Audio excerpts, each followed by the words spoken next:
রাজধানীর বকশীবাজারে ঢাকা আলিয়া মাদ্রাসা মাঠে অস্থায়ী আদালত বসিয়ে বিডিআর বিদ্রোহের বিচার কাজ শুরু হওয়ার কথা ছিল আজ। তবে অস্থায়ী আদালত বসানোর প্রতিবাদে মাদ্রাসার সামনের সড়কে অবস্থান নিয়ে বিক্ষোভ করছেন শিক্ষার্থীরা।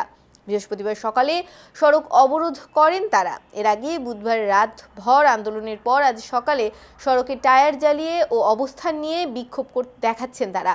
দাবি আদায় না হওয়া পর্যন্ত সড়ক ছাড়বেন না বলে হুঁশিয়ারি দিয়েছেন। এদিকে পরিস্থিতি নিয়ন্ত্রণে ঘটনাস্থলে পৌঁছেছেন আইনশৃঙ্খলা বাহিনী। ঢাকা শিক্ষা বোর্ডের সামনের সড়ক, বকশীবাজার মোড় এবং আশেপাশের গলির প্রবেশমুখ বাঁশি দিয়ে আটকে রেখেছেন শিক্ষার্থীরা।